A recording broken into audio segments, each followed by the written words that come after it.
dealing, limo jet flying. We Ric Flairin' on it, flaring on it. We Ric Flairin' on it, flaring on it. Rolex wearing, diamond ring wearing, kiss stealing, willing dealing, limo jet flying. We Ric Flairin' on it, flaring on it. Jet, we Ric Flairin' on it, flaring on it. It's apparent these girls staring. I'm Ric Flairin', gold across my chest. I'm fresh to death. I'm Paul Bearing, not at all scary. When I open like Betty Wops and find to these circles that's going in like a carry shot. Woo! I'm going in like a Mary Pop off that Mary crop at the top flow at the Marriott. So questioning me is like questioning you. See, we the best dressed, so come and get blessed with the crew. Not one but two, different ways to slaughter your crew. Committed tat across the chest, I guess she blessed with the truth. People want to see them checks, representation of proof. Living through my elders, trying to resonate to the youth. But ain't nothing to get my flash on. Longevity is heavily embedded in my melanin. Layman terms, I last long. My grind repetitive, I'm smoother than real silk. Lyrical cash cow who can't cry over spilled milk. We in here. You're talking to the Rolex wearing, diamond ring wearing, kiss stealing, willing dealing, limo jet flying. We Ric Flairin' on it, flaring on it. We Ric Flairin' on it, flaring on it. To the Rolex wearing, diamond ring wearing, kiss stealing, willing dealing, limo jet flying. We Ric Flairin' on it, flaring on it. We Ric Flairin' on it, flaring on it. This ain't no normal situation, this preparation with greatness. Industry full of fakeness, it's really up for the taking. See, life is what happened to you, more so how you take it. Don't get stripped of your knowledge and mentally leave you naked. I like to live otherwise. I'm sorry that I'm fresh to death. I put the polo and apologize. See, Black Sun, we ain't nothing like the mother guys. Quit to socialize, we organize, then we mobilize.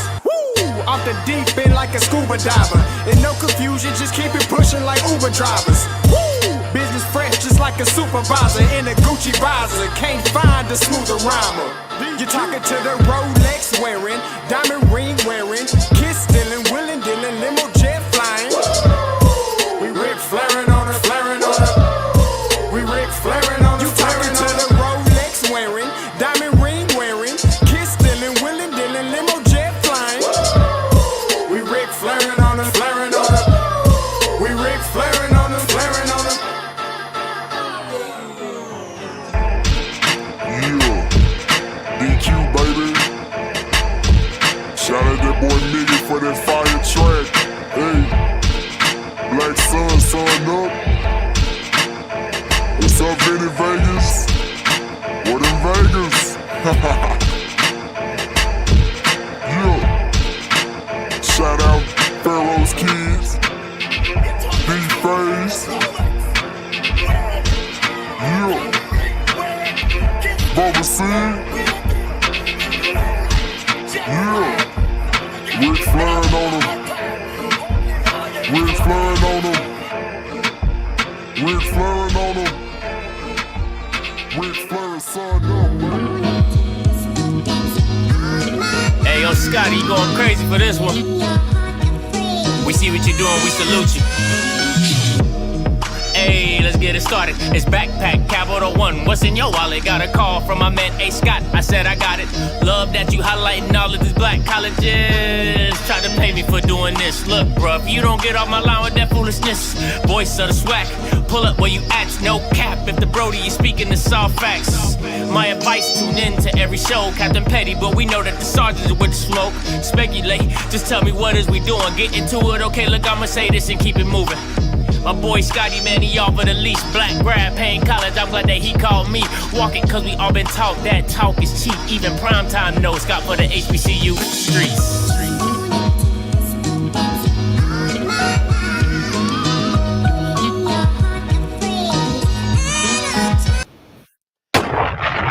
What is going on, everybody? You already know what it is. Happy Thursday to all you Bammers out there. Man, listen, hopefully you're having a wonderful week. I know I've been on like a hermit. Listen, guys, I'm just be honest with you. I just haven't really been feeling it. I just can't. I can't get past that. I really just can't get. I haven't really been feeling like doing many shows this day. You know what I'm saying? So I just been chilling. You know what I'm saying, at the crib. You know what I'm saying, chilling with my pregnant wife. You know what I'm saying, baby due in a few weeks. You know what I'm saying? Yeah, about a month from now, right? So just kind of, you know, getting ready for all that. life-changing events. Kids about to get ready to go to their designated places for the summer. Hallelujah. Thank you, Jesus. Hey, Shando, as my boy Kofi would say. Right? So we getting ready for all that, man. So it's a lot. It's a lot going on over here in the off-script streets. Now, listen. I probably was going to go the whole week without doing the show. I just haven't really been feeling it. But listen, I got sent this. I got sent this story at least by 10 different people. But shout out to my boy Bridges. He sent it to me first. And it's such a tragic story. Right, like it's really like you couldn't write a movie. Yeah, you probably could write a movie. It's tragic, but it's still a tragic event that has taken place. That's totally preventable. That's what makes stuff so tragic is that things are preventable, right? But ninjas don't be doing their job. Ninjas love titles. Ninjas love their paycheck. But then ninjas don't want to do their job. It's just real simple for me. Like ninjas just don't want to do their job. So, you know what I'm saying? It is what it is. We're gonna deep dive into this. I talked to the young man Kai. We talked for about a good 30 to 45 minutes just about the incident. And I just felt for him, man. I'm not gonna lie to you. I really, really felt for him. Shout out to my boy Raekwon for giving me his information so I could see he could set that call up. So, without further ado, but we got to start it off the right way. This show is sponsored by Elite 15 Coffee. Elite 15 Coffee. You want to start your day in an elite way? Make sure you get you some Elite 15 Coffee, baby. Link in the description below. Black-owned, veteran-owned business. There's nothing better and no other way but doing it in an elite way, okay? Elite 15 Coffee. Make sure you get yourself a coffee. Colombian roast, okay? Puerto Rican roast, okay? Little Dominican roast. Get all those roasts, all right? Enjoy yourself. Have a good time. And as always, listen, make sure you join the off-script community. Pay your tithes and offerings. You here, me watching you watching me. You know what I'm saying? Make sure you support. Shout out to Mr. KK, who's a member. Shout out to HBCU Band Talk member, T Smooth T, AJ Niles, all you guys in the chat right now. Appreciate you all. Thank you all for supporting and coming through the way y'all do. I appreciate that as always. All right, pay your tithes and pay your offerings. Now, listen, before I get into today's show, I gotta say something. All right, excuse me, I got a little sinus stuff going on. Before I get into today's show, I gotta say something. Let me make sure I got all this stuff set up correctly before I, listen, I be on a little, I was trying to be on time today, but just a little CP time, just a little, a little CP time, but bear with me now. Bear with me, just a little CP time. Let me see. Okay, cool. I just want to make sure I was on the right one. All right. So now, real quick before I get into today's, listen, man. So tomorrow's my daughter's birthday. Okay. This is like the stuff that kids be doing, like, mind you, she was already in trouble, right? So she wouldn't go have a birthday party, right? We were going to throw something small at the house or whatever. But then the girl goes to camp and completely goes against the house rules and is even more trouble the day before the girl's birthday. Like, I'd be like, you really, like, now the rule in the house is if you tell the truth, you don't get, the old spoil the rod, spoil, you know what I'm saying? So that's the rule in the house. If you tell the truth, you don't spoil the rod, right? So my head, I'm like, yo, you was already in trouble. And then the day before your birthday, your birthday Friday, the day before your birthday, you go against one of the, I'd be like, bro, like, what are we doing? I just be like, what are we doing? What are we realistically doing in this? And I just shake my head. So now she don't get nothing. Like, we was going to do like a little cupcake thing. She picked wherever she want to have dinner and, whatever, just a little something small, you know what I'm saying? Just to give her all that shut down. All that done. You ain't getting none of that. You about to be at the crib looking at 4 walls, okay? Cell block. You better never go to cell block 1. Hey, we listen. What did she do? Oh, okay. So listen. So we have she's 6, right? My daughter's 6. And she has this thing about makeup. Like she just likes to be grown, right? She loves makeup, which most girls do, right? But there's no makeup allowed in the house. Like you can't, unless it's lip gloss, like that's the only makeup you're allowed to have in this house, lip gloss. And it has to be given by, it has to be bought by us. You don't be taking no friends lip gloss and all that. Because that's what kids be doing nowadays. Like kids go to school with lip gloss. She like, oh, can I get your lip gloss and putting it on her? Nah, that's nasty, right? So it got it, like that's the rule. So it's no makeup, only lip gloss, right? So I pull up to the camp, my unawareing self, you know what I'm saying, being a dad. So I pull up to the camp and she comes to like I'm picking her up. She comes to the front door, like, and she just got glitter. Looked like she done just came out of a Prince video, right? Just glitter. Just glitter. Like gold dust, just glitter all up and through here, okay? All up and through here. So I'm looking, but I didn't think nothing other. I'm thinking like, okay, they were playing, they got into a little, you know, like I'm thinking like they playing with glitter on the paper and they got on her hands and they got on. I'm not thinking nothing of it, right? I'm just like, oh, you know, she was playing. Okay, whoop-de-doo, right? So my wife, being the eagle eye that she is, you know, she an Eagle Scout, you know what I'm saying? So the girl comes home and she noticed that her nails were painted, but my daughter was trying to like peel the paint off before she got home. So you could see, like, I didn't even notice it, right? I didn't notice it. So you could see like the remnants of nail polish, but you can also see like the scrape marks of it. So I'm upstairs getting ready for the show. And Key was like, babe, come down here. And she was like, tell me why, you know, my daughter, Eris, she's like, why she playing in makeup? I said, you was playing in makeup? And she was like, yes, sir. Like, she was just like, because you know, you got to tell the truth. So she's like, yes, sir.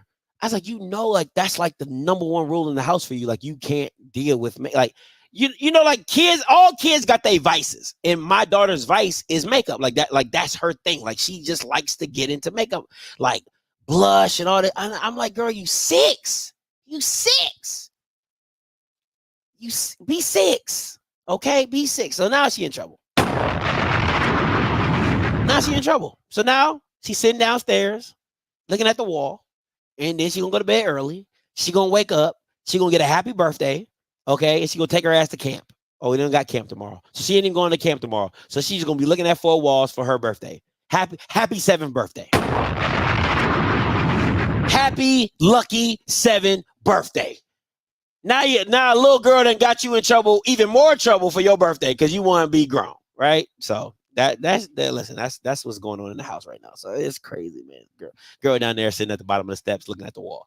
So it's tough. It's tough. All right, let's get into today's show.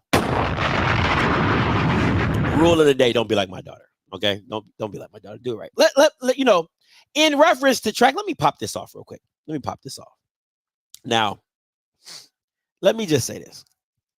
First of all, I want to thank Taki Woods, right, for mentioning me, right, because they have blocked me from Rough and the Swag. So I get these screenshots every now and again when people mention my name. So shout out to the people who send it to me. So, you know what I'm saying? Because, you know, it's ran by Jackson State people. You know how emotional they are. So then they kick you out. And listen, if you're not in Rough and the Swag, thank your heavens, okay? Thank your godly heavens. Because what it is it's pretty much Jackson State people in there ganging up on people who don't approve Jackson State messages. That's literally what it is. I mean, it's not even really Rough and the Swag.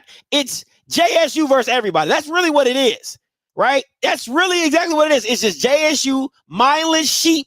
All right, the JSU fans who are mindless sheep who follow each other in herds, and then all they do is gang up each other in the comments. And then when I come on my platform and I talk about it, then I'm the worst thing. I'm the worst thing possible.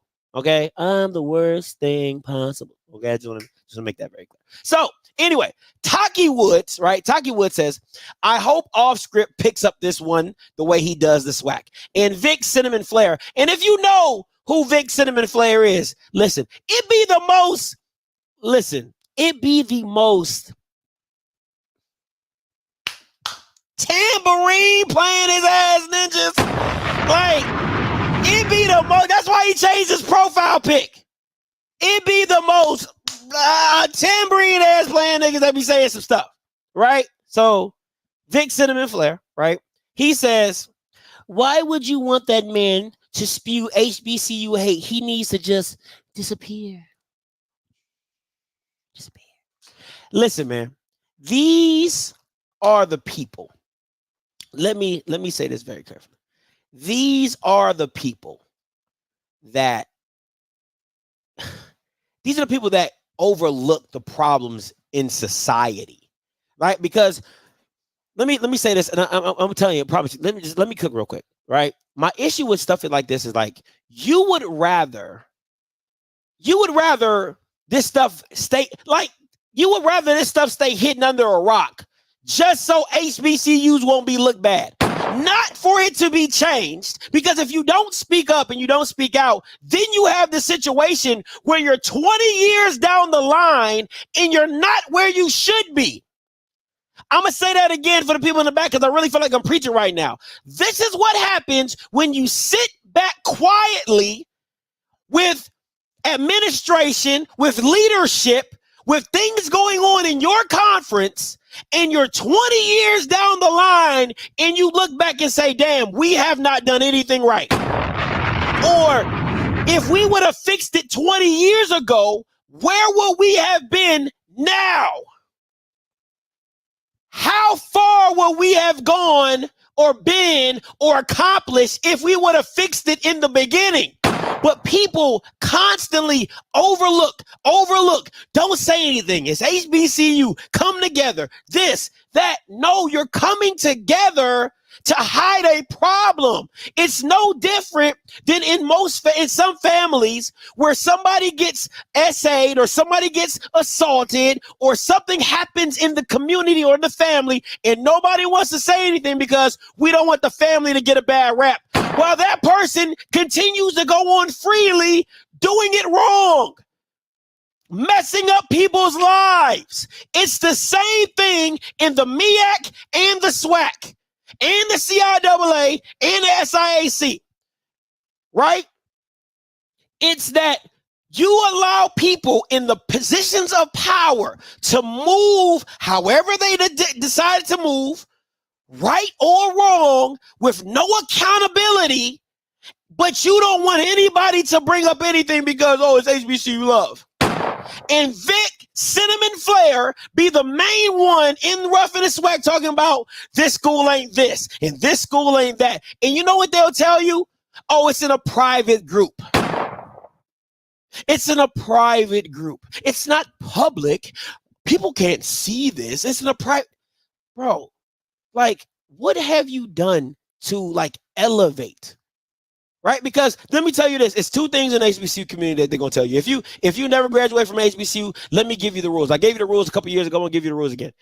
They're going to say, number one, have you given any money? If you haven't given any money, to an HBCU, you are not allowed to have an opinion. You could be a business major. You could own your own business. You could know how financials work. You could know how audits work. You could be working in admin. You could be an administrator at Yale, but you can't tell HBCUs how they work because you haven't given any money. You can't tell HBCUs what they can do to do better because you haven't given any money. That's rule number one. Number two, if you ain't graduate from HBCU, you can't talk about HBCU. I'm just giving you the rules of engagement, right? So just understand where you're playing at the end. Just know how to play the game when you're playing it, right? But this to simply say, I don't have a problem with Taki Woods, right? Saying what she's saying because I don't mind it because it's like, yo, keep the smoke for everybody. I ain't got no issues with that, right? Taki Woods she's more than capable of saying that because that's fair, right? Or if you're going to talk about the SWAC, talk about the Meac. Absolutely. I talk about everybody, right? If my mama was wrong, I'll talk about my mama. It's just very simple for me. It's black, right is right and wrong is wrong, right? But it's the Vic Cinnamon Flairs of the world that really make you question like society. Like you wouldn't you wouldn't want change, because public outrage and public cries and public embarrassment is what makes people move. I don't understand how we haven't gotten to this point where everybody understands public embarrassment, public outcry, public backlash is what makes things move. It's either what makes people stop doing what they're doing or makes people change and do the right thing, is because of accountability.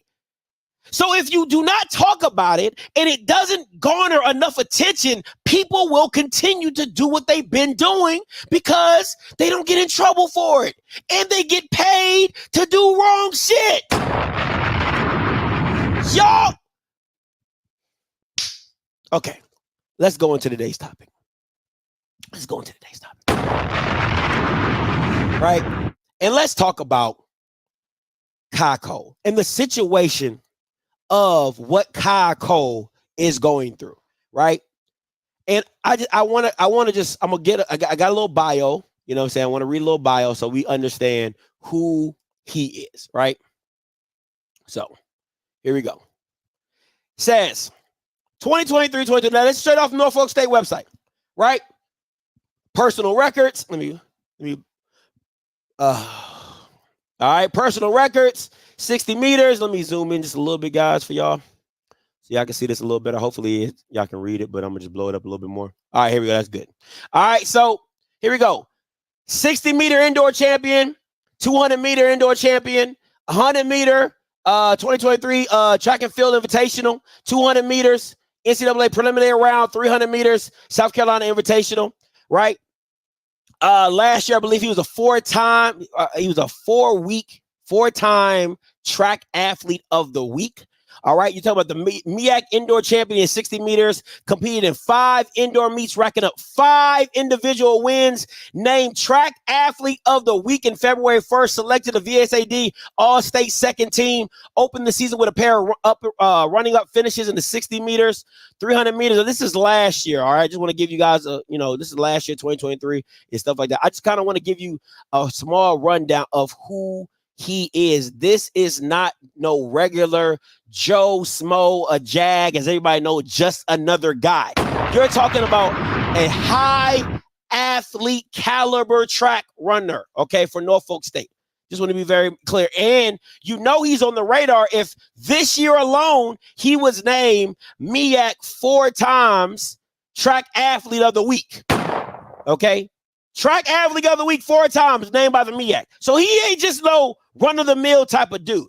Want to be very clear about that. All right. Now, Kai Cole put out a statement on Twitter, right? He put this statement out on Twitter, and I want to read it for you guys. And you can go ahead on his Twitter and read it, but this is what it says. It says, "Hey, everyone. I wanted to let you all know that I would not be attending. Oh, I can't blow it up like that. Let me see. All right. That I would not be attending the Olympic trials this weekend. As many of you know, I was supposed to be competing, but due to the Meac's failure to sanction our conference track meet, my qualifying time of 10.05 was rejected by the USA Track and Field. Despite my best efforts to appeal the decision, it was still denied, and unfortunately, my university didn't fully support me in effort to get the ruling overturned. Opportunities like this don't come around very often, so for this to be stripped away from me is truly heartbreaking. Out of the 5 years of putting my all into Norfolk State track and field, it is unfortunate that this is the way my journey has to end. Being a multi-time champion in the Meac conference and a 3-time school record holder is upsetting that this was out of my control. Thank you, Coach Dwayne, Coach Ashanti, and most of all, Coach Price, for your all-out effort to fight for me. Your support means the world to me. Thank you for all your understanding. Continue. Best support, Kai Cole. Now, listen. I got sent this, and I just had to call. I had to call this young man. I had to, right? Spoke with him for about 30 to 45 minutes. And let me just tell you a little bit about what he talked to me, and we'll dive a little deeper, right? So he was like, Scotty, listen, man, I I played basketball. I got cut from my high school team in ninth grade. He said, I'm 5'5", and my mom was like, you should run track. You're pretty fast. You should run track. And he said, I have been running and putting my all into track.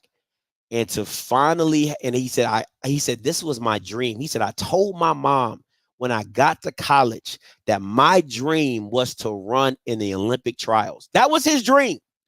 That was his dream. He told his mom, that was my dream, to run in the Olympic trials for college. And he said, Scotty, in my final track meet, in the Meac Conference Championship track meet, I run the fastest time in my life, 10.05, which is the third fastest time in the NCAA. I'm going to say that again.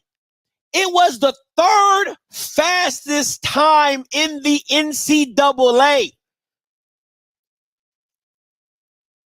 And I am not able to run for the Olympic trials.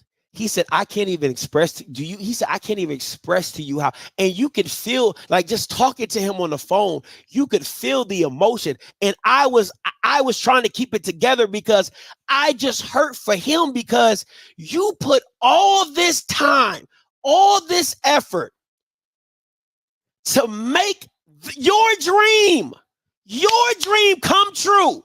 And it is taken away from you by no fault of your own. And as athletes and as people who have played the game and people who have supported the game, they always say you never want to leave the game in the referee's hands. You never want to leave the game outside of your control. In the time he puts all the effort in your conference, your HBCU, oh my God, your HBCU Meac conference leadership drops the ball in why this young man cannot go to the Olympic trials. Now, that to me, that is in itself despicable. What is even more despicable is he has not received a call from the conference apologizing for the incident.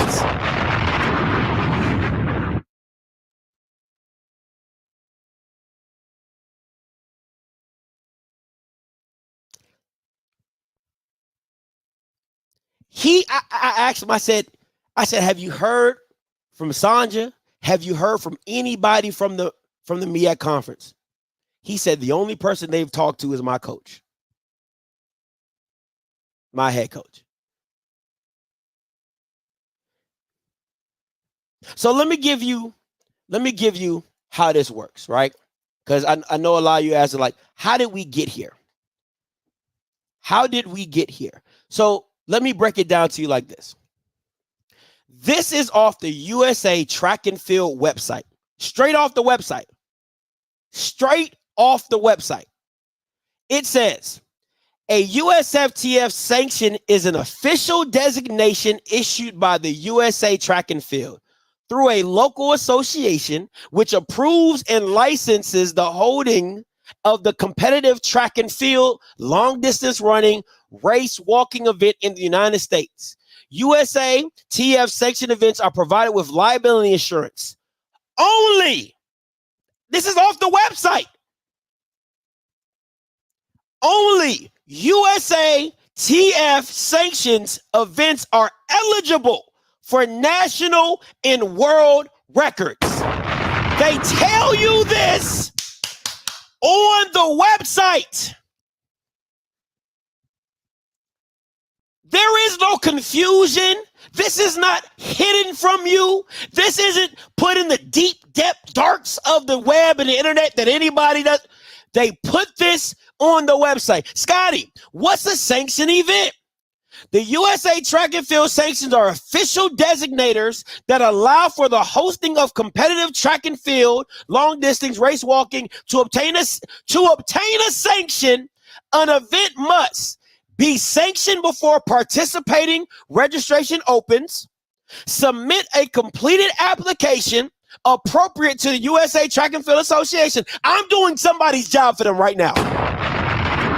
Let me just say that I'm doing somebody's job for them right now. Pay the required local and national sanctioning fees, comply with all other requirements, receive an email notification confirming the sanction. Now, let's go even deeper. This is all off the website. I'm not pulling anything out of my ass, okay? This is all straight off the USA Track and Field website. What is a sanction?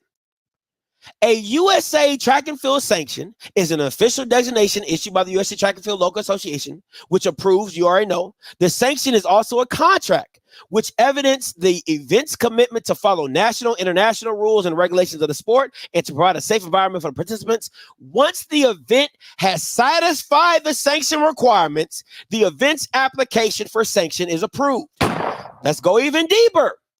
What are the benefits for sanctioning your event? Sanctioning your event by US includes the following benefits: increased prestige, liability insurance, sports accidents insurance, volunteer event medical coverage, calendar promotion records, and other additional benefits that each association may provide to its sanctioned events. Let's go even deeper. Right? Let's go even deeper. How long before the date should we submit a sanction application? It is best practice to have your event sanctioned prior to opening, participating, registration for your event, but certainly no later than 30 days prior to your event. This would allow you to collect the required USA Track and Field participation waiver, releases of liability during the registration process, and sanction applications completed less than 30 days prior to the event start date will incur late fees. I am doing somebody's job today. I am doing somebody's job today.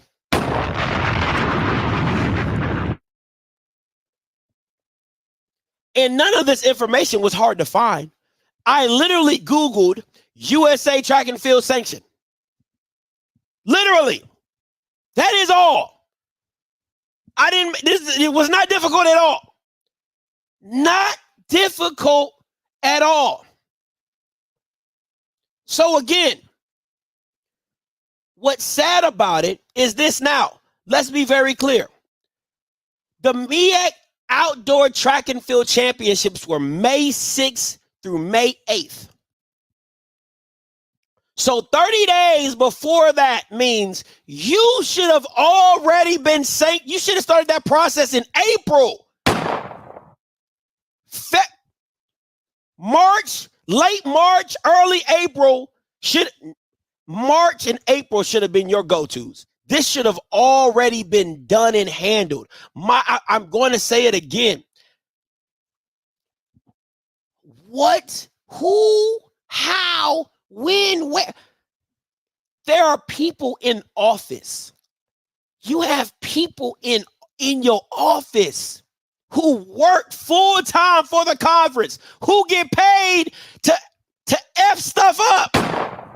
They are getting paid to F stuff up. But if it was up to Vic Cinnamon Flair, we shouldn't be talking about this. We shouldn't be holding people accountable for the idiotic stuff that they do that they're getting paid to do. This isn't a free board. This isn't a nonprofit board where you just on there just to be on there. Bama's is getting paid to not do their job.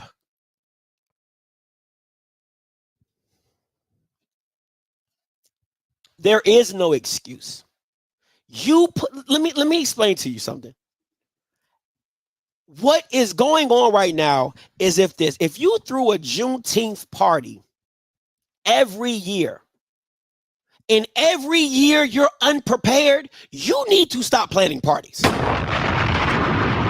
Juneteenth does not change. The part, you know, a Meac Conference Championship track and field event is going to happen every freaking year. How is there not processes and procedure to make sure that everything is done?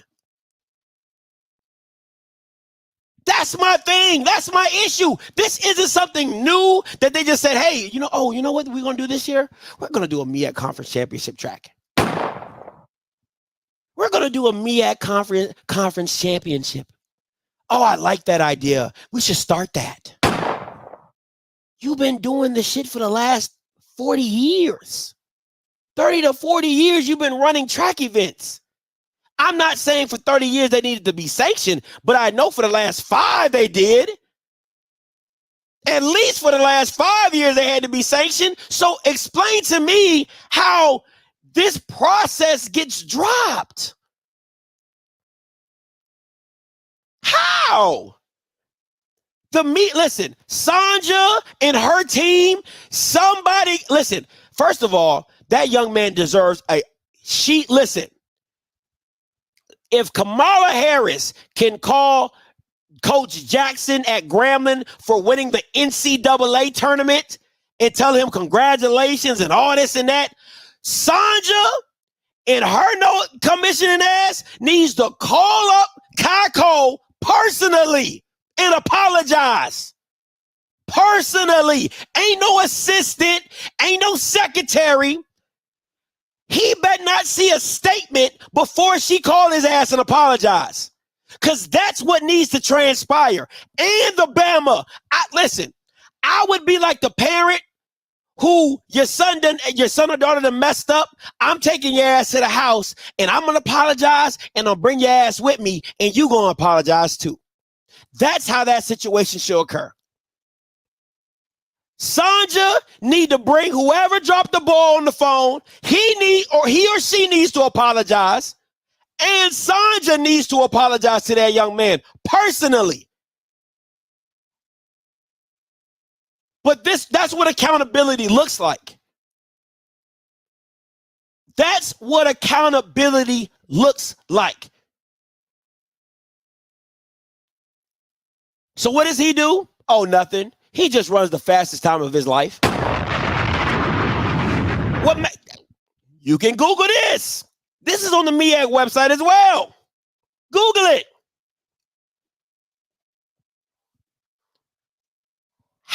How is this supposed to make this young man feel? He gets to see his qualifying time on your website, knowing you dropped the ball that he can't get in an Olympic trial.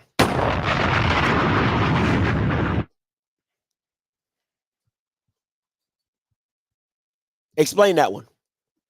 Explain that one. Explain that one. He forever.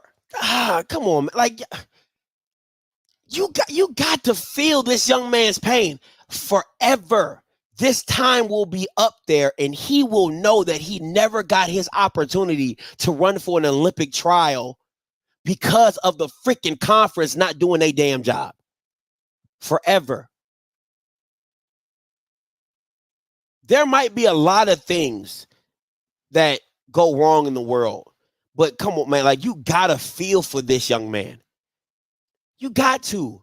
And if listen, for all the Bamas who be chanting and chaving and ranting and raving for the Meac and all this and that, you got to be beating down the Meac office to say that this was wrong. It should be at symbols for the Meac. It should be at symbols for Sanja. It should be a full-blown HBCU attack on the Meac right now, in the Meac conference office right now, for the disservice they've done to this young man. Now, you know listen, you know it ain't an off script without. So whose fault is it then? That's the question. Y'all know your boy got you. I got you. So whose fault is it then? Cause what? Get this thing. You about to lose your job. Get this thing. You about to lose your job. Get this thing. You about to lose your job. You about to lose your job. Get this thing. You about to lose your job. Get this thing. Hey! Whose fault is it then? Oh man, coming on. Listen. Thank you, everybody out there, for joining us for Whose Fault Is It Then? Listen, first person up for Whose Fault Is It Then is none other than What Sutton. Come on down. You're the first contestant on Whose Fault Is It Then? Oh, man, What Sutton, very dapper and Dan. Let's read off his title, shall we? Assistant Commissioner for Championships and Sport Administration. His email is right there, Sutton@themeac.com, okay? What Sutton rejoined the Meac January 2022 to serve as the Assistant Commissioner for Championships and Sports Administration. Following a brief period as Director of Facilities, Operation, and Events at none other than Norfolk State University. Oh my God, listen, What Sutton likes long walks on the beach, right? He's also been known as AKA Megamind. Listen, if anybody has any problems with how he does his job, please reach out to him and email him at none other than suttonw@themeac.com. Shout out to Mega Mind, okay? Oh my gosh, it as William said, they be your own people. Oh man. Gotta love it, okay? AKA Mega Mind. Next contestant up on Whose Fault Is It Then? None other than Sierra Gurley. Come on down. You're the next person on Whose Fault Is It Then? Sierra Gurley is Director of Championships and Compliance. Sierra Gurley returned to the Meac in April 2022 to serve as the Director of Championships and Compliance. Gurley returns to the Meac after a stint as the Assistant Executive Director for Sports Administration and Compliance for the Ivy League. Her responsibilities included oversight of select Ivy League postseason events, operations, and the administration of several Ivy League sports. Oh my goodness. Sierra Gurley, thank you for your participation in Whose Fault Is It Then? And last but not least, you've seen her on Meac Media Day looking like a pumpkin. You've seen her in multiple events, not understanding contracts. Please give it up for contestant number 3 on Whose Fault Is It Then? None other than Sanja Steels, Meac Commissioner of the Meac. Listen, when you're at the top of the game and the top of the charts, the buck stops with you, okay? The buck stops with you. The people are underneath of you. You have to be taken accountable for the people that you have elected to hire, okay? So Sanja Steels, Meac Commissioner, you're the third contestant on Whose Fault Is It Then? Thank you all for playing the game of Whose Fault Is It Then? Listen, man, it's absolutely asinine. It's absolutely, hey, you need to reach out to your boy. Yeah, you need to talk to your boy. Yeah. Hold him accountable, pastor, okay? Hold him accountable. That's what the good book would do. That's what the good book would do. Pastor Gibson, hold him accountable, right? So, yeah. Listen, man. Listen.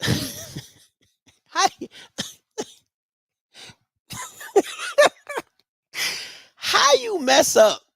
You only got 8. I'm sorry. I'm talking about. This literally just hit me. All right, this literally just hit me. How you mess up? You got 8 schools. 8 schools. How you mess this up? I'm sorry. You only got 8 schools. You only got 8 of them. How you mess that up? I'm sorry, man. I'm sorry. Listen, man. I'm going to say this. The Meac, listen, North Carolina A&T is looking like Willie Simmons after he left FAMU. You're looking pretty good. Your decision is looking better and better, right? Because it's like when Willie Simmons left FAMU, you're like, running back coach and da-da-da. And then all the shit that transpired at FAMU, right? Like the Gregory thing and then the AD situation and all that, like it just was like an avalanche. You like, man, thank God you got out of there before you did. If I'm A&T and my track program being on the level it's been for the last 3 or 4 years, think about the travesty. Listen to what I'm telling you. Think about the travesty that North Carolina A&T would have been making if this had transpired on their track dynasty that they have been running for the last 3 or 4 years. What? Like, take the 1-11 getting beat senseless in the CAA, right? They've been competitive in every other sport. Track just as dominant with the whites, right?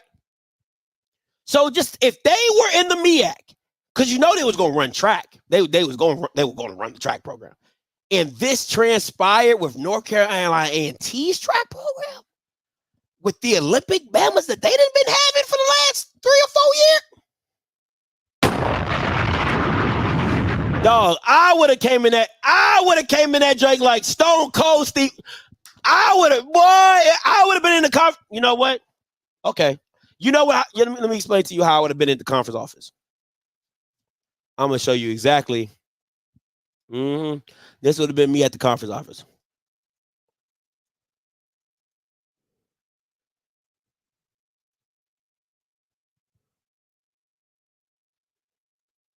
This would have been me. This would have been me. First of all, if I'm Kai Cole, this could still be me. I want to be very clear. I'm walking into the Meac like this. Tomorrow. Most Wanted blew up. You pay me the advance for the follow-up.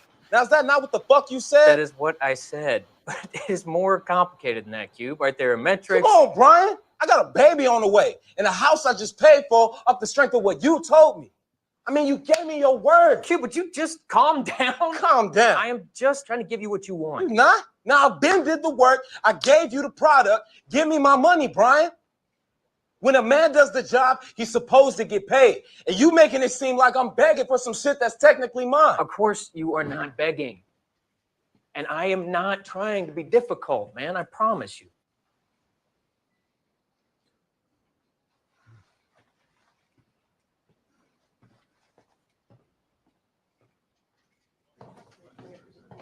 Yes, sir.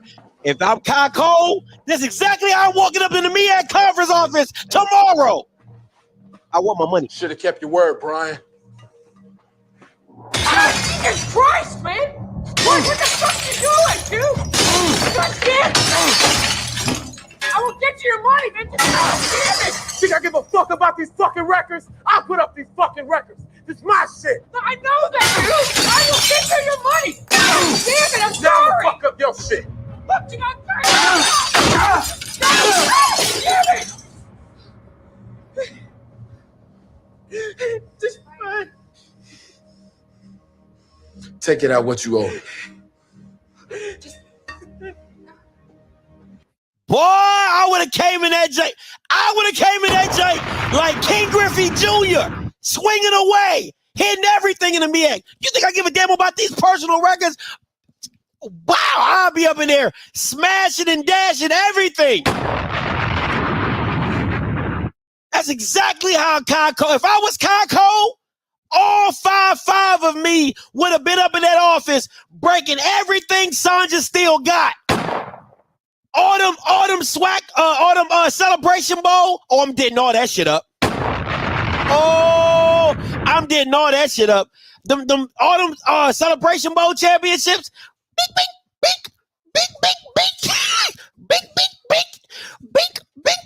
I'm bigging all that up. Dents and everything. I'm denting it all up. Big. Them celebration bowls gonna be sitting like this. After I get done with them, I'm telling you, I'm breaking out. Listen, I ain't got nothing to lose. Stop playing me. Exactly, Dave. Why? Kai fuck them up. That's exactly what I said. That's exactly how I would have done it. What? Boy, I'm telling you right now.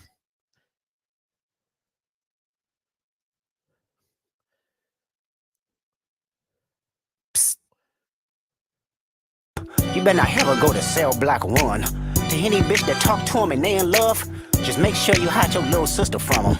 They tell me chub boys certified pedophiles. Wop. Kai fuck them up. God, fuck them up. Wop. Kai do your stuff. Boy, I would have What? Huh? What? Man, stop playing me. Boy, I'm trying to tell y'all to set that hoe off. I'd have set that mother sucker off. Yeah, it would have been a problem. But this is, and listen, and what makes dog, what's salt on the wound is this.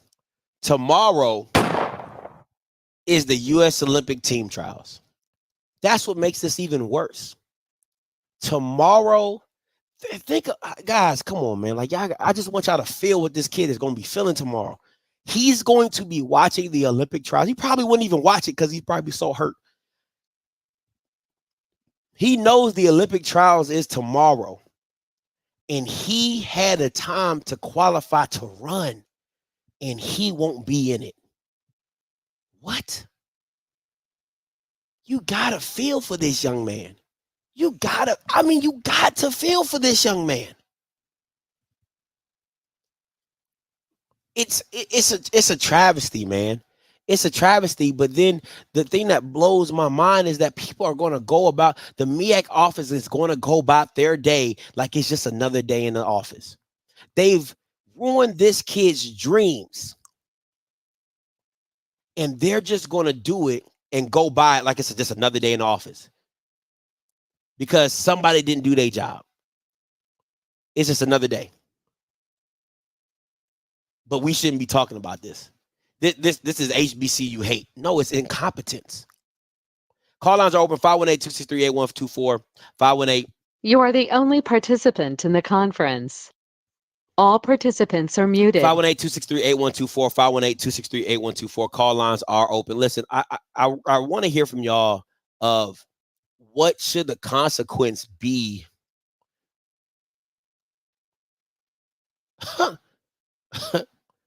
Now, listen, you know it's bad. Let me tell you this. You know it's bad when they're unavailable for Fox News because Fox News is the one that be pushing the administration agenda. Fox News is the one that pushes all the conference's agenda. So if you unavailable for Fox News, you really trying to duck the smoke. You really trying to duck the smoke. And let me ask y'all this.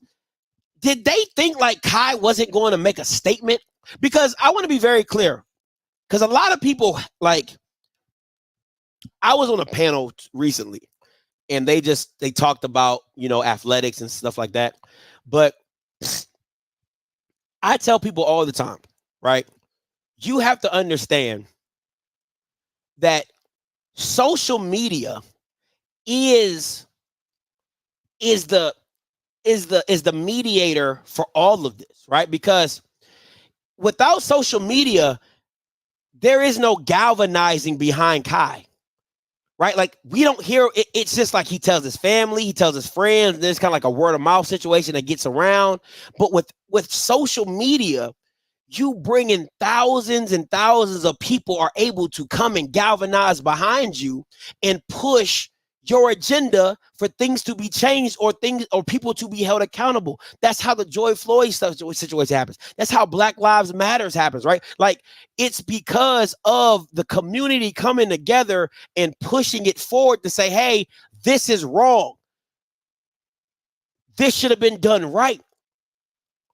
And when people tell me that students or kids shouldn't go to social media, I just ask them and say, what should they have done? If you're one of the people that say kids are too soft nowadays, the first thing they do is jump on social media, I would then ask you, who are they supposed to run to? Straight escape. Who are they supposed to run to? Because if you're telling me I should go to the Meac office with my dispute, when they're the ones that have offended me, who else am I supposed to go to? Am I supposed to go to the school who didn't fight for me? Because he put that in his quote too, that the school wasn't fully behind him, just his track coaches. So the school is not behind me. The Meac conference is the one that's offended me. Who else am I supposed to run to? Who else am I supposed to go to? Then if he goes to Roland Martin, all y'all gonna say, oh, this is what Roland Martin loves to do. He loves to bash HBCUs, but who else is the kid supposed to go to? If he comes to me, then you're telling me, oh, Scotty, all he does is hate on HBCUs. And I ask you again, I will ask, who is the kid supposed to run to?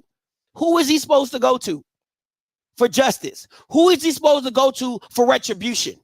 For restitution? Who is he supposed to go just to make him feel like somebody needs to be held accountable for what's been done to me? N.O. Joe, coming to you. What's going on, Scotty? What's up, I N.O.? want to touch on two things, man. The guy said he didn't want to make the Olympic team. He said he just wanted to try out. Yeah. That was his dream, to try out. That was his dream. And another thing about it, what if he would have broke the goddamn record, the world record? It wouldn't have counted. Nope. If he'd have broke the world record, it wouldn't have counted. It would have counted. No. It would have counted, but he wouldn't been able to run it the Olympic trials. He would have had the record, but he wouldn't be able to run for the Olympic team. Even breaking the world record, he wouldn't have been able to run for the Olympic team. So if even though it wasn't sanctioned, he would have broke the record. It wouldn't have went down as an HBCU, but it wouldn't have been sanctioned as a world record. You know, it would have been a world record. That's No, the time is a time. Like you can't take away. Yeah, you can't take away the time. The time is a time, right? Now, if the USA Track and Field would have acknowledged the time because the event wasn't sanctioned, that's a whole nother argument, right? But the time is the time. It probably would have been an asterisk because it was like it wasn't a sanctioned USA Track and Field event. So. But the time is the time. But even if he would have broke the world record, he wouldn't have able to been gone. He would not have been able to go to the Olympic trials because the meet was not sanctioned for USA Track and Field. Chris, somebody, man, I don't know. I'm lost for words. I'm gone, man. All right, appreciate it, No Joe. 7909 coming to you. Scotty, what's up, man? What's up, man? Talk to me. What's up, Dave? Oh my God. So I'm gonna remind y'all, y'all wonder why A&T left the Meac. I want y'all to go to this. I feel for that kid, man. I feel for that kid. And it doesn't make sense. I would love to check this. I'm pretty sure it was sanctioned in the past. So I don't understand how they're not able to still do it to this day. I mean, it is still the same regime in that office. I mean, Sonya worked under Dennis. So I'm disappointed. I'm shocked. And I'm not happy that this kid's not going to get a chance to compete for Olympics, because he had an outside shot to make the team. I mean, Olympics only have every 4 years. Yeah. Yeah. So this is rough. This is rough for the kid. I feel for him, man. When I saw the tweet, I'm like, you got to be kidding me. So, but yeah, I did something on esports. They did something pretty egregious on the esports side of the fence as well. But in the grand scheme of things, they got to be held accountable, and they should at least at a minimum have a statement out and not try to avoid this. So media day is coming up. I hope somebody asks about it. Dave, let me ask you this: like, it's like a parent punishing themselves. You get what I'm saying? Like, you're supposed to be the overseer. How do you punish yourself? You know what I'm saying? Like, that's the real issue right now. It's because the conference dropped the ball. How do we punish ourselves? Well, I mean, I don't want to say how. I mean, it wouldn't be the conference. The conference, it wouldn't end up punishing anybody if a school decides to bowl, right? Because you got to have a minimum amount of schools to get championship, to get out eligibility in certain sports. But at the same time, man, like Coach Ross, when he was the coach at A&T during that period of time, said that the conference championship wasn't as important as everything else. Because the goal is to win national championships, not conference championships. And I'm not going to say that they weren't sanctioned prior, but it's interesting that he had that comment when they asked him about it. Because normally he would use the B team when he would do championship, when he did championship meets, conference championship meets. Really? He wouldn't use the A team. Yeah. And it was still terrorizing. Wow. Yeah.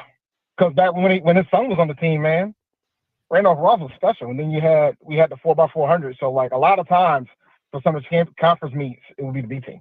So what is everybody talking about this esports debacle that happened? Because I'm seeing it in the comments, like people are talking about this. Yeah, me and Banks ran around MD a few weeks back. So basically, man, like Maryland Eastern Shore won the championship, and I congratulated them because they, because I pick up because Morgan State got a pretty good esports squad. Okay. So I was nudging on Banks, and then all of a sudden, the gamers from the team members from Howard and Morgan was like, asked them who they played. They didn't play anybody. So they did this whole, like a lot of the esports teams did a protest to not show up for the Meac, the esports championships that was held during the basketball tournament. The only ones that did was Maryland Eastern Shore. Oh, snap. So they literally, so they just won off default. Yes. So what was the protest for? Go ahead. What was the protest for? Well, because they didn't get paid the year prior. They didn't get paid for the last time they did it.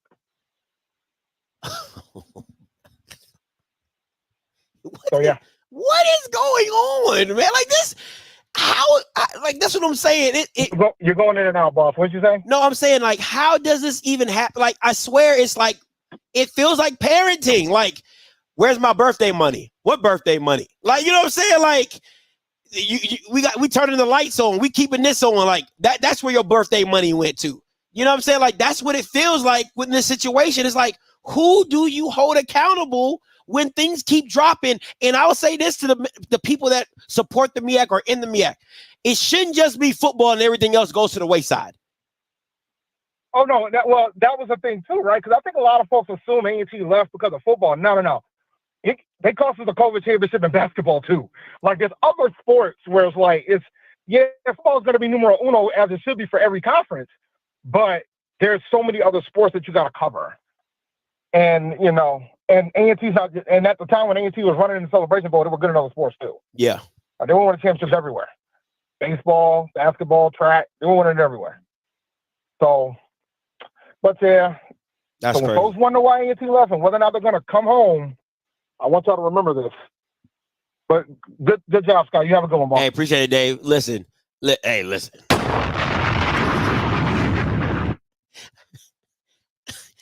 If I'm A&T, the rent might be higher where I'm living, but I ain't got no problems. Hey, listen, the rent might be 3 times higher where I'm living, but the landlord fixes the pipes. The landlord comes out, makes sure my light bulbs is fixed, make sure my refrigerator good. I'm not dealing with a slumlord. Let me just say that, right? My rent might be 3 times higher. Okay? I might not have the big backyard like I used to, right? I got HOA fees, right? But my stuff is fixed. My stuff is fixed, right? Like, I'm good. I'm not perfect. I'm not balling out of control. I'm good. I'm content, right? I'm good. But I am, listen, I ain't going back there. Okay, I'm gonna just tell you that right now. I ain't going back there. Like, I was on that bandwagon for like, come on. Nah, I'm good. I'm gonna kick it with these white people over here. I'm gonna kick it with these white people over here. Because it's like, for what? For what? Why? Explain to me why I should come back to this incompetent leadership. If it's not one thing, it's another with you all.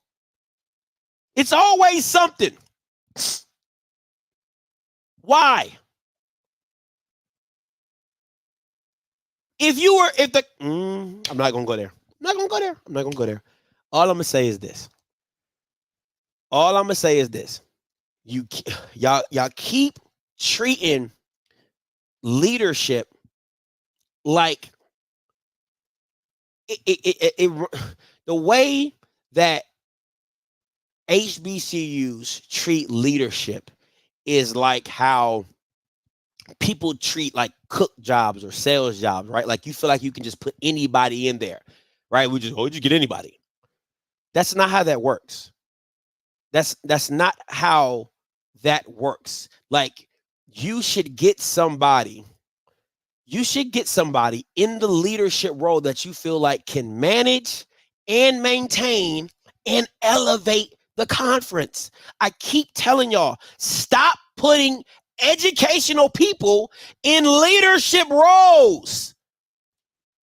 There is not a book in the world that can teach you how to run a conference. You need business-minded individuals who either have some type of high-level sales experience, some high-level, organizational experience. But what happens is this: somebody with an education background gets into a commissioner role, and all they do is fill up their administration with more admin people. That's it.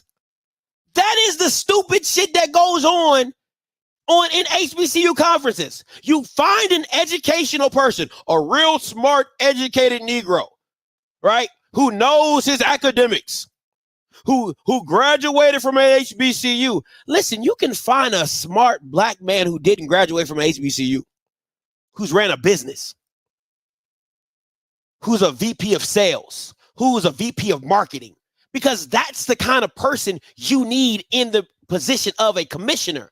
You need somebody that sees the growth of the conference and not just the stagnation of, oh, we're just going to do it like the last man did it. We're just gonna keep this wheel rolling. That's why you have the incompetence after incompetence after incompetence after incompetence. Because you have even like, listen. I'm sorry. You guys are really not gonna like this, Bobby. Okay. Forgive me, God. This is what I see. Okay, this is what I'm saying. I won't say all. Some white PWIs in powerful positions who are presidents of institutions can see past their own ego, right? And see past their own flaws and say, hey, we need this type of leadership. Now, I'm not saying every commissioner in the Power Five is perfect. I'm not saying that at all. But what I am telling you is they're trying to find a certain makeup that is the best for the conference, not what is comfortable for them, what is best for the conference, because they know if the conference grows, we grow. right? So, but in the HBCU system, it's like a bunch of presidents want to bring in an educational person so they all can understand what that person is saying. When you should be trying to hire somebody who understands business and understands the business of running an athletic conference, not the education of the administration.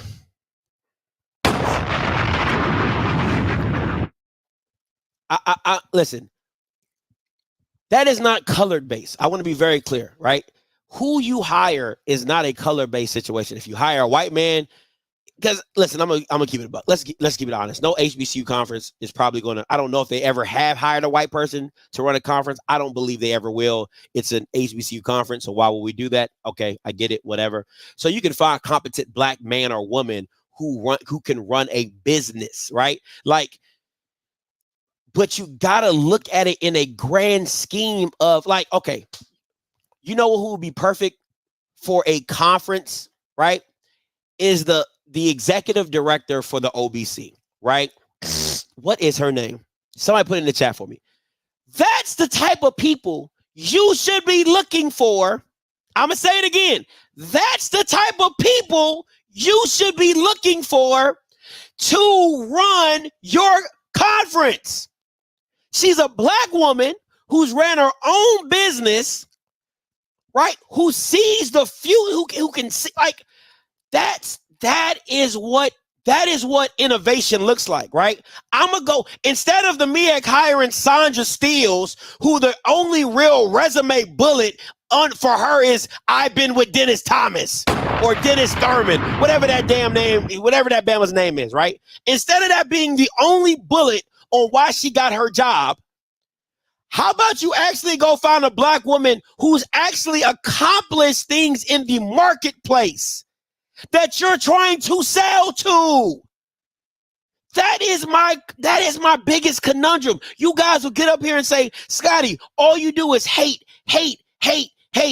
And I'm like, no, all I'm trying to do is get you to get out of your own way to go get people who have accomplished things in the marketplace that you're trying to succeed in.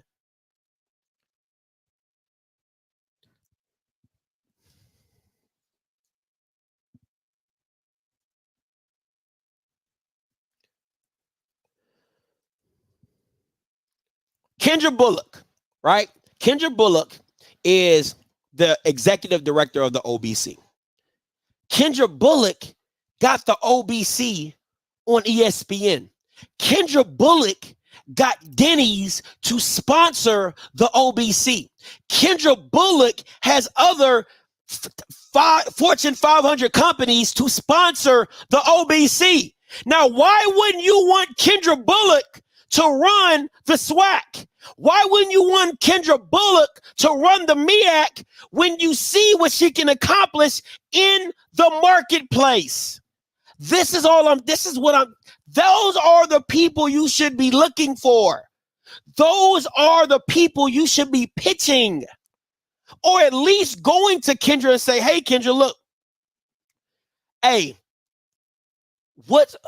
who's your VP of marketing? Who's your VP of sales? Who's your go-getter, a blase blah, right? Like trying to find, like talking to people to understand the network in which they have, who you might can grab or who you might can get to be a part of your network or of your conference, right? That's how that works. That's how that should work. And listen, I love Dr. Kiki Barnes, but I think what makes Dr. Kiki Barnes this is what makes Dr. Kiki Barnes so dangerous, right? Because she will tell you what she don't know. If Dr. Kiki Barnes doesn't know something, she will go to somebody who knows it and get instruction on how to do it right from the person who's in the space. She won't just act like she knows something like Dr. Charles. Dr. Charles, you know who, right? She won't just act oblivious and say, oh, I don't know that. oh, well, I'm going to do it my way because I want to do it that's not how she works. She'll go get the expertise to find out how to do it the right way, or how should I negotiate this, or hey, I don't know this information. Let me go get somebody and hey, Mr. Pelt, I don't know how to negotiate this sponsorship deal. Can you and your company do it? Yeah, we can do that for you. Like that's what makes sense. That's what good leadership does. I'm going to tell you what I do not know. I'm going to defer to somebody who knows, not put somebody on payroll who don't know what they talking about. And then they're supposed to be a consultant and they don't know what they talking about. That's not how this works. But this is the shit y'all allow, and then be wondering why we're getting paid pennies. Wondering why you got, this is what y'all do. I'm going to keep trying to put it in terms where y'all can understand. You hire rookies to go do $1 million deals. You hire rookies to go sell $1 million home. Like, what? You wouldn't, it's no workplace where you would do that. You wouldn't go to the rookie or the new person on the block and say, hey, sell this $1 million home. Without them showing you that they can do it. Without them showing you that I've been in this position before. I've sold $1 million homes before. This is nothing for me. You wouldn't ask somebody to be a VP of business who's never led or never administrator something in revolves a VP. Or show leadership qualities to say, hey, you deserve to be here, but not in the HBCU space. As long as you know somebody and that somebody know you and you are Omega and he a Omega, y'all go Omega together and doing dumb shit. Y'all go Alpha, y'all gonna be the first to do wrong stuff. That's what it comes down to. That's the incompetence. That is the tradition. Listen, you can say whatever you want about Deion. Deion was absolutely right. Tradition is keeping you broke.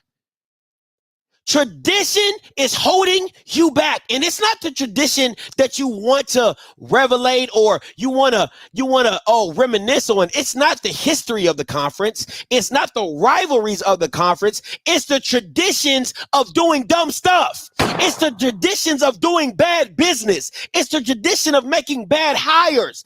That's the tradition he's talking on. That's the tradition he's speaking on.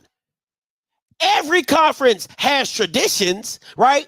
Where Auburn and Alabama play together, Tennessee and Florida. Everybody got rivalry and history and traditions. That's across the landscape of college athletics. The tradition that is holding HBCUs back is the hiring of unqualified people in high places that make decisions.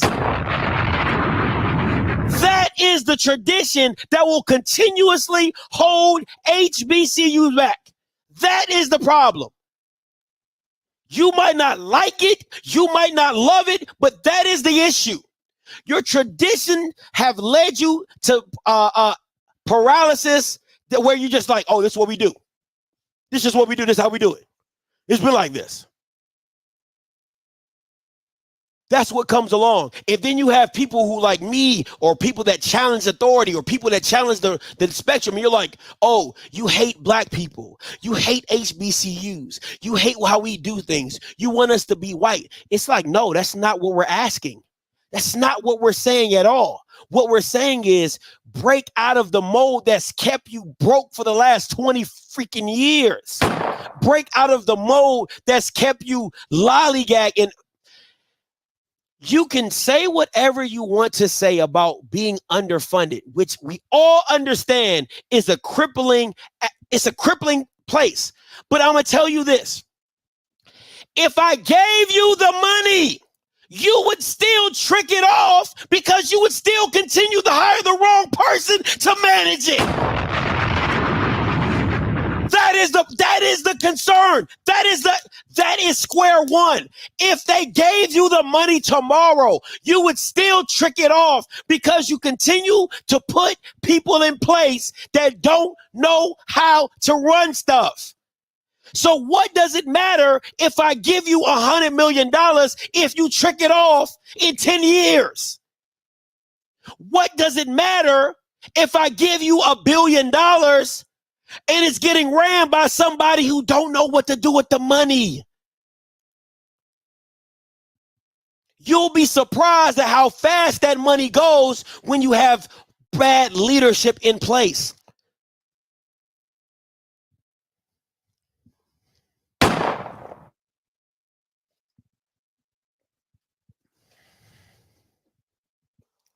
That's my issue. Because let me explain the logic that goes behind how I'm thinking, right? Because we all thank you, God. This is how it works. And we've all been here. Don't act like you haven't been where I'm about to tell you, right? You've been at those days. We've all been at those days where there's more month than check, right? And let's say you're down to your last $100 for the last 7 days. You be counting every penny. You know Apple Pay come out on Wednesday for $5.99. You know you got to make your lunch from Monday to Friday. You like, hey, I can't really buy nothing, right? You know you got gas. I got to have $40 for gas. You know how that $100 is spent because you know all I got is 100. All I got is 100. So I got to make that $100 stretch for the 7 days. And you become super aware of every coin, nickel, diamond, penny of where it goes. We've all been there. Thank you. Dollar menu, ramen noodles, peanut butter and jelly. You like, hey, I get 15 slices of bread in a loaf. That's about 7 sandwiches. I guess I'm going to be sandwiching it up for the rest of the week, right? That's how you understand how to play the game. But we've all been here. You about to go to Chick-fil-A, you about to order an ice cream cone because you ain't got it. You look at your account, you got an extra $500. You got an extra $500. Come on, you like, where I get this at? Hey, yeah, no, I don't want the ice cream cone no more. Let me get a number 2. Large, right? Let me get a sweet tea, extra sweet. Let me get the Santa Fe salad. And let me get a hey, you want some?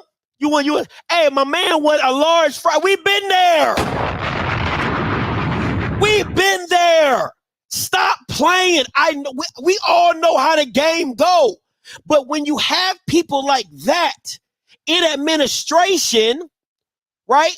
That's what happens to the money. It's the same mindset. If you're not doing right when it's scarce, if you're not doing right when it's scarce, why would I think you would do better when I give you abundance? 9584 coming to you. Yeah, what up, Script? What's up, Q? What up? Now I'm gonna offer a little pushback. No, go ahead, do your thing. Some people do offer. Some people do what you're asking. The only thing I'm pushing is not everybody is doing that. I'm saying I understand what you're saying. I'm agreeing with that to a large percent. But some people are coming up with new ideas. Some people are doing those things. It's not everybody that's doing that. I'm agreeing with you. I'm just saying it's not everybody. Let me ask you this question. This is what I want people to understand. Is what I'm saying the majority or the minority?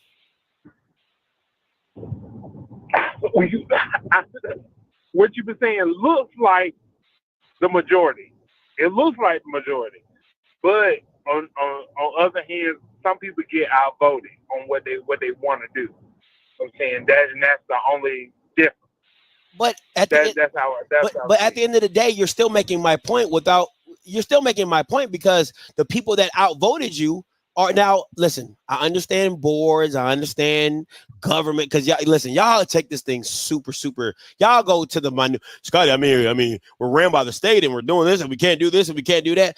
But my thing is this: what you can control, you don't do well. That is my whole premise. You can miss me with all the politics because I understand what's understood don't have to be said. We all know that the states in these red states run how the president comes down and all this, that. I get all that. I understand it all. But what I'm saying to you all is that what you can control, you don't do a very well of doing it. And when you do have the people that you want, you still mismanage some things. I won't say all things, some things, right? Let's not. Well, I'm saying like this. I'm gonna give you a good point. Go ahead. I think you think if you gave them $100 million, they would mismanage it. Yes. Most of them, if they gave them $100 million, they might would manage it. They just don't get that $100 million to manage. They get very much less than that. Very much less. So you let me explain. Let me ask you this. And then when they do, if you're mismanaging, if you're a parent, right, and you have a son or a daughter, and when you give your son or daughter $10 and they mismanage it and go buy $10 worth of candy, why would I give my son or daughter $100 and not think? You get what I'm saying? I agree with you. I'm not saying. I agree with you. I agree with you. But sometimes if they do get that $100, they do kind of manage it right. If they get it, I'm just saying. But most of the time they're not getting that kind of money. I'm just pointing that out just to be fair on that side. But I agree with you what you're saying. I'm just saying Listen, on that side to point it out, they don't get that kind of funding on that side of it. But my thing is this. Even this is my premise, and we can and this is probably we're going to debate, because some people be like, well, Scotty, we've never gotten it, so how do you know if we're going to mismanage it? Well, I can tell you mismanage what you already have. So that's like, my educated guess, my hypothesis is that based on your mismanagement of, because let's take it to research, right? Because based on a pattern of mismanaging what you've already currently have, why would the pattern not continue to show that you would mismanage more when you have an abundance? I'm with you. I ain't gonna say I'm not with you, but on the other hand, they have some of them have managed what they have. Some. So not saying all, some. And understand with the PWIs, they do mismanage theirs as well. So I'm saying they just have abundance of what they do. So it don't. Okay. So if everybody mismanages to a certain if I got an abundance and I mismanage it, right? It's like if I've always had an abundance and I've always mismanaged it, it doesn't really affect me because I've always had the abundance, right? But if I've had scarcity and I continue to mismanage the scarcity, what's going to let me know is, why would I not mismanage the abundance, right? The thing that you have to listen. The thing you have to worry about with the PWIs is, if the PWIs ever got into scarcity, how could they manage the scarcity when you've always been living in abundance? That's why you see a lot of white schools close after COVID. Right, because they got the scarcity. They weren't getting the government funding that they thought they should. They lost it. Now they only got scarcity, and they don't know how to manage it. But the benefit of HBCUs, you might say it's a detriment, but I call it a benefit. You so used to mismanaging scarcity that when you get an abundance, it could be a shock to be like, oh man, now we got a lot of money. But if it ever gets low, we just go back to what we've been doing. You see the difference? That's true. Like I said, I agree with you on that point, because, like I said, they never have been for real in abundance. They have managed in scarcity mode for a long time, and it's a lot. It's a lot to deal with when you gotta say, I gotta rob Pete to pay Paul on everything. So I'm saying that's something to consider when considering these things. So it's like they've never really been in abundance. And that's the only thing I guess I want to point out is, like, a lot of these programs for HBCUs have never been in abundance. It's a select few that has been in abundance. They say, yeah, we got money to do this, and this. And I guess when we think about things that's coming up like FAMU, and they saying, yeah, we could have got $200-some million, that was a come up. Yeah. If they could have got everything they could have got, that would have been like, we could have lived in abundance. But most of them are living in the negative. Most of them are living in the red of what they got to do. So that's just something to consider when coming to it. So That's all I got. I'm saying I'm gonna let you go. I'm gonna listen to the show like everybody else, but I just want you to consider that. No, I appreciate it. No, I appreciate the pushback. Always. Listen, and I think D-Live has a great point. He says, so an example, HBCUs being open is a testament to their leadership. No, it's a testament to the resilience, right? It's a testament to the resilience because schools have come and gone with bad leadership, but the resilience of the school, the resilience of alums to continue to fund, to continue to give, to continue to participate in the school, that is what it is. Right? It's not always, and I love what Perry says. He says, I don't have an allegiance to leadership. I have an allegiance to the school. Right? So as the leadership comes and goes, right? The school is what it is. So the allegiance to the school to continue to give, to continue to have, and continue to prosper is to the belief of the school, not always the leadership. So, you know what I'm saying? So it is what it is. But at the end of the day, man, I'm gonna say this. At the end of the day, I feel for Kai. I do. But what Kai Cole is going through is the bigger issue. If you just take a step back, the overarching issue is bad leadership. The overarching issue is the bad leadership within the Meac, within the SWAC. Guys, I'm telling you, listen. It is a cold, I'm sorry. It is a cold day in hell where you're going to get me to give a commissioner kudos for doing their job at the most basic level. Just because you've been in an abusive relationship for the last 20 years, by choice of you, by the choices of HBCU alums and the administration. You've been in an abusive relationship for over 20 years. And now you dating a dude who opens the car door for you and pays for your McDonald's. And you think I'm supposed to tell you to marry him? I'm supposed to tell you to marry him because he simply opens the door for you. Right? He simply pays for your McDonald's and he drives you around. And I'm supposed to give kudos for that. For doing the bare minimum as somebody in a relationship with you.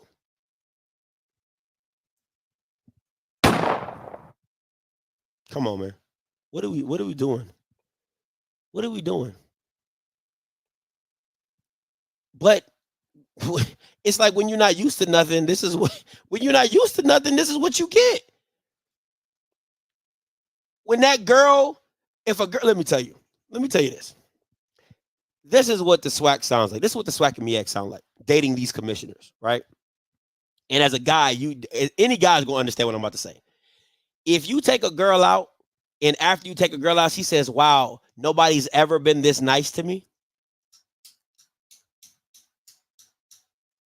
If this girl has a kid, or if you know, listen, you know what I'm talking. If you a guy, you know what I'm talking about. If you take a girl out to eat,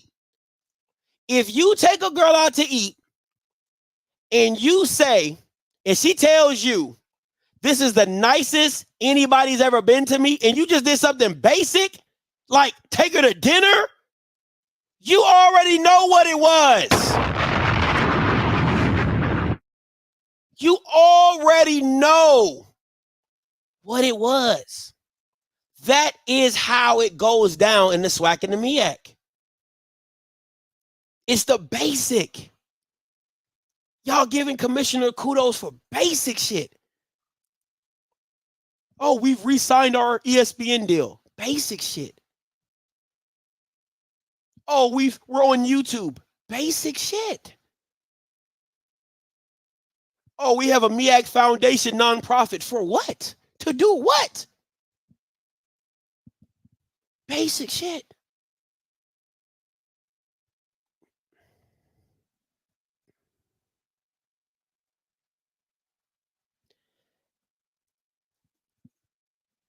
Now, Jacoby Simmons.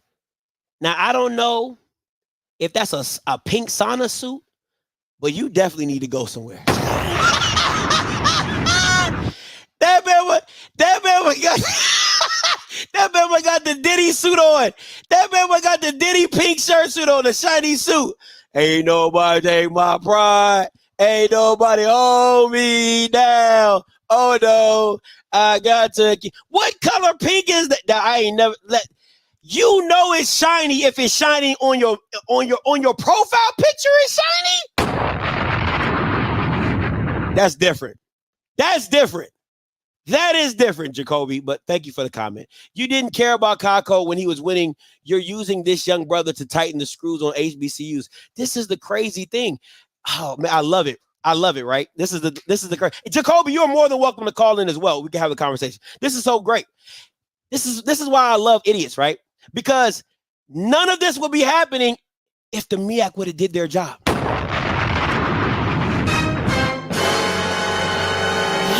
Smoke and mirrors. Don't let Jacoby fool you, right? Kai Cole would be in an Olympic trial right now. Kai Cole will be getting publicity off being in the Olympic trial, being an HBCU kid that got an Olympic trial if the Meac did their job. So why would I not be putting the screws to HBC? It's always one. It's always one. That is the idiot. That is the dumb stuff that I'm talking about. Oh my God, you wouldn't. Oh, you're just talking about Kai. You're just talking about HBCUs because what? What? It wouldn't have. This wouldn't even be a conversation if the Meac did their job. If the Meac had done their job and done what they were supposed to, Kai Cole is a walking celebrity going to Olympic trials and everybody's giving him kudos. Everybody will be talking about Kai Cole in the way that he should have been talked about, which is a young man from Norfolk State that ran the third fastest time in the NCAA is at the Olympic trials. But because of an HBCU conference, with their lack of leadership, with the lack of organization, now we're talking about Kai Cole at home because of them. So instead of you just trying to stop having this overarching, what is the word? It's just you're blinded by the four letters. Stop being blinded by the four letters and see the problem for what it is. See the problem for what it is. Jacoby, did he? See the problem for what it is. That's my issue. See the problem for what it is. This is when he ran, did you report it? No,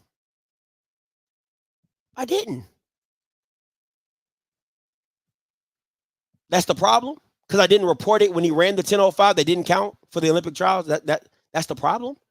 Oh my gosh. These are the Negroes that would have told Harriet Tubman, no, I'll just stay with the white man. I love being a slave. So because I didn't report it when he ran the 10:05, that did not count, by the way, that didn't get him to the Olympic trial, because I'm covering the side of him getting screwed by the conference he ran for in the championship, now I'm the problem because I'm criticizing the conference that dropped the ball. Come on, Jacoby Diddy. Stop playing with me, bro. Come on, Jacoby Diddy. You got to be better than that.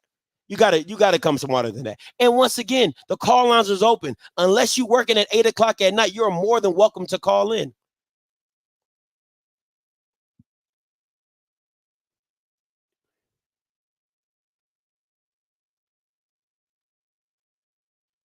What? No, you're the one that would have told them to stay. Black folks ain't good enough. The fact that you're trying, this is my issue.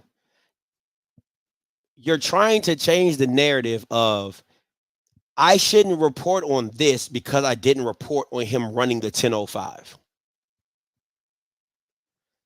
That has to be the most illogical statement that has been said on the show all day. Because, so let me get this straight. With my platform, I should not have brought up him getting screwed because of what it is. And why would I go to Instagram Live to debate you when I'm live right now? That's what you're saying. I'm telling you to call in. I'm not trying to speak for you. I'm telling you to call in. But why would I argue with you on Instagram Live? I'm live right now. You're typing into a live show right now. The call line is 518-263-8124, and you won't call in. Come on, man. That don't make sense, Jacoby Diddy. Herb, coming to you.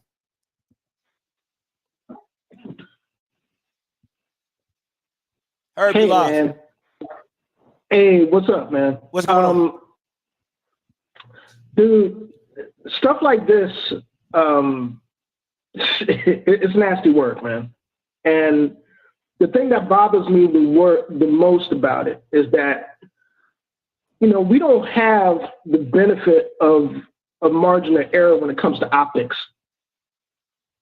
How stuff like this looks. And, to be quite honest with you, this is a wet dream for negative recruiting when it comes to HBCUs across the board. And it's, and I don't say that, lightly, because we already have a lot of things that we have to deal with, and getting the talent that we need to get. But yeah, man, processes are important.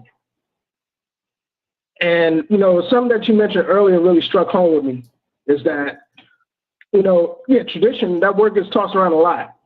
And the problem is that people see that word and use that word to circumvent proper processes, proper oversight, and forward thinking. Facts. And it's apparent. I think it's not just, this situation, although this situation is a glaring example. But, you've got plenty of examples at lower levels of leadership within the HBCU ecosystem of people that are forward thinking. Esports is a great example. And, folks think people are playing about stuff like esports, man. You're talking about a multi-billion-dollar industry that HBCUs are on the ground level of. And to be quite honest with you, I'm scared. I'm scared to see what higher leadership is going to do with that opportunity.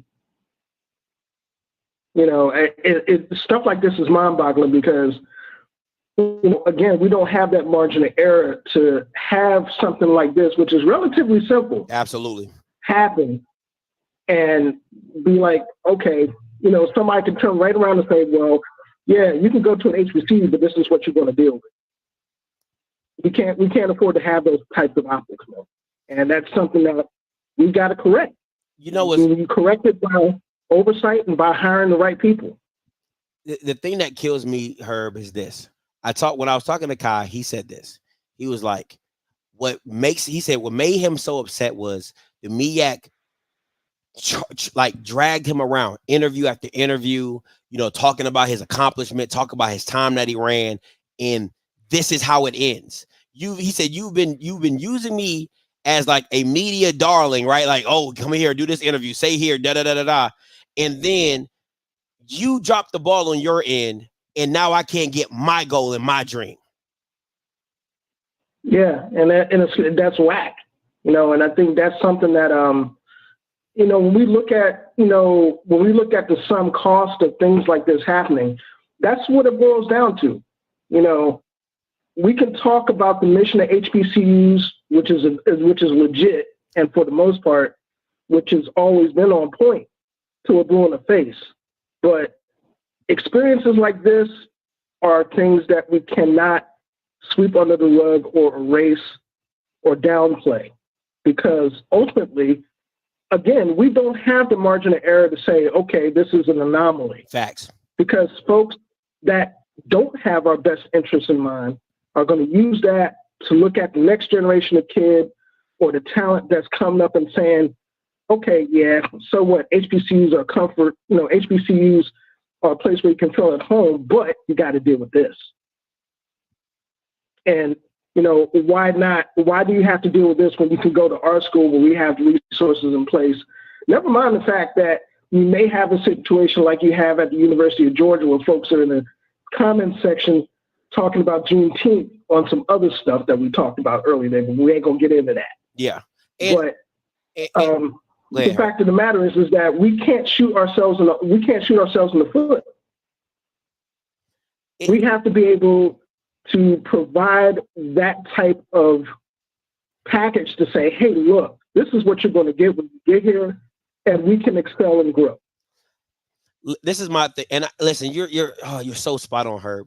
You can't drop the ball on things that shouldn't be, like the basic processes and procedures. That can't be your fault, right? It's the things that you can't control, right? Like we can't control if ESPN moves us. We can't control that, right? Like those are the things that, hey, this the nature of being in an FCS conference or the nature of being a small conference or whatever, right?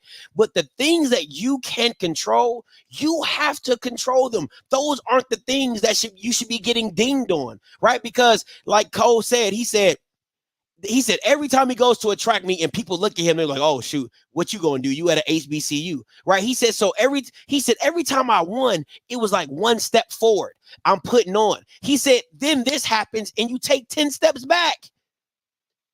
So it's like you say, you're shooting yourself in the foot because he's your biggest advocate at the moment. He's your biggest your marketing. He's your biggest marketing. If he's on an Olympic trial, you can go to the Olympic trial from Norfolk State. That's great marketing promotion that is not happening all because you didn't do the processes and procedures to make it happen. Really? Yeah. I mean, and that's what's bananas about this whole thing for me. And the thing about it is that, people can look at this, look at track, look at something as small as bowling when some sort of administrative thing that should be done isn't, and weaponize it. Because that's exactly what it is. And I'll just say this in closing, man, because I know you got other callers. But, the bottom line is that we all in HBCU community have to be diligent about holding our leadership accountable for those processes. Whether it's processes for hiring, processes for looking at donations, cough, cough, processes for everything. And the thing about it is that these are things that a parent could look at and say, well, damn, Howard University is on point, or North Carolina A&T is on point, or Alabama State is on point with these processes. And I feel really comfortable about, letting my kids go to school here or in this case, run track, play football or play volleyball or play basketball, and sometimes it's those processes. And we're not necessarily just talking about leadership at certain schools, because we got, and I'll be real, because we've got some schools that are Johnny on the spot in terms of some leadership, I'm not going to sit up here and act like this is across the board of all HBCUs where we see broken processes everywhere. We've got schools that are really ahead of the curve. At the same time, we looked at some of these conferences, man, and it's like, I look at the CIAA and I look at the HBCU AC, what used to be the GCAC. Those guys are forward thinking.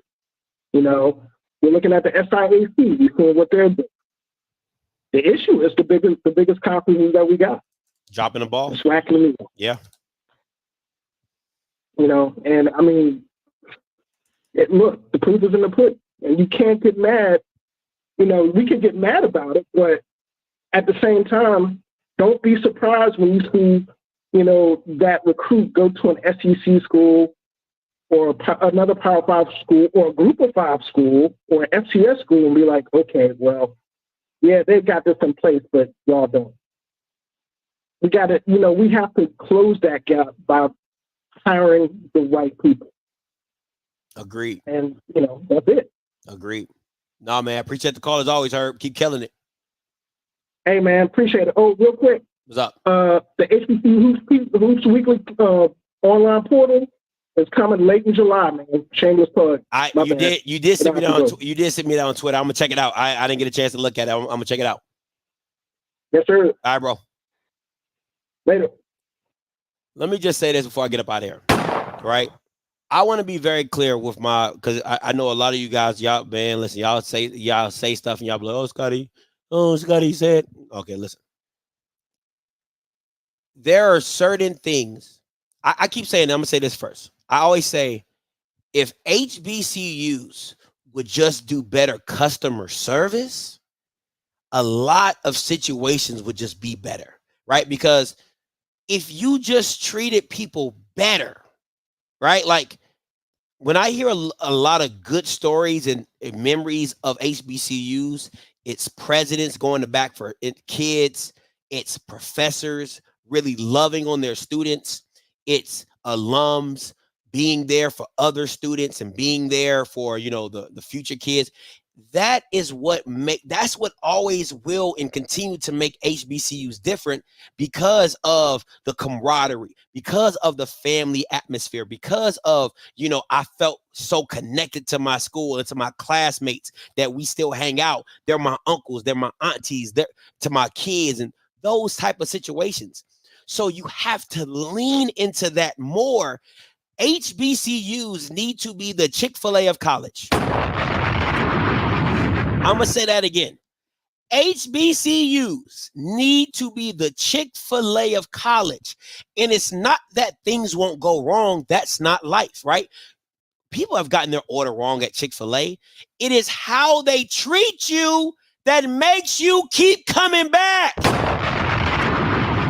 If Chick-fil-A got your order wrong, it's still going to feel like a great experience, because they're going to be like, oh, my bad, our fault. How can we fix it? Give you an extra fry, give you some ice cream, right? Give you this, and then let you go on about your way, right? My pleasure. You know what I'm saying? God bless you. All that. If you just treat people with common courtesy, it will go such a long way in just how things are handled. Are the kids wild regardless? Absolutely. Right? Absolutely. But if you have a standard of how you treat people, nobody can ever come against the school. They would always look at the student first. If we knew there was a standard of how FAMU treats people, or how FAMU has a standard of how they talk to kids and how they talk to parents, right? You could never challenge the school, because we know the standard in which they set. We know they get back in contact. We know if there's an email, they have a require 48-hour or 72-hour policy, right? If more schools did that, it would be less finger pointing at the HBCU.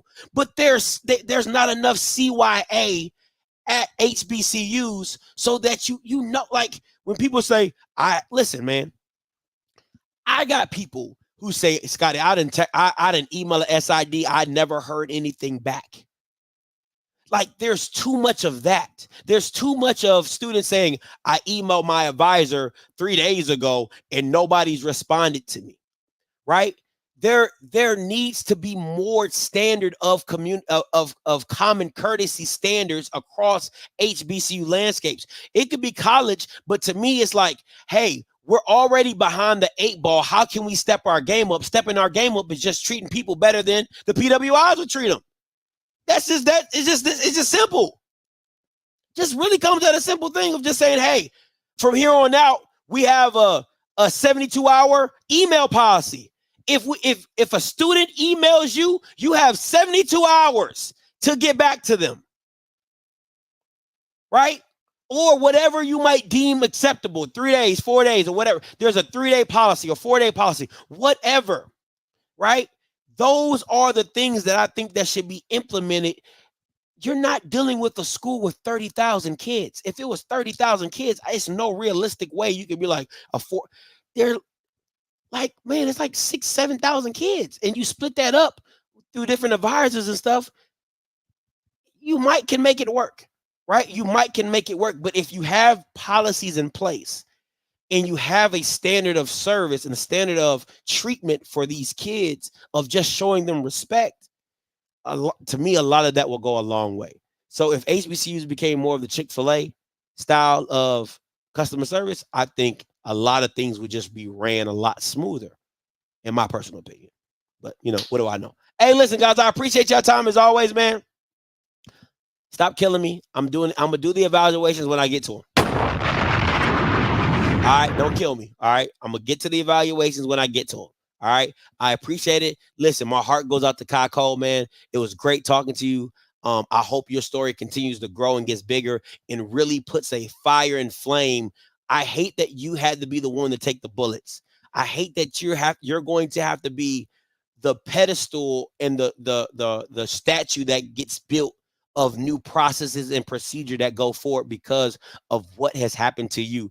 But there's a reason that God chose you for this moment. And I hope that you become a lightning rod and a voice to make things happen and change going into the future. Because yes, it hurts now, right? It hurts now. It hurts being that person. It hurts being the first. It hurts stepping through that gate. But let your story be a lightning rod to make changes and sweeping changes throughout the Meac. And I hope that goes for much more HBCUs as well, man. Listen, until next time, you know what I'm going to do. I'm a holla. God bless.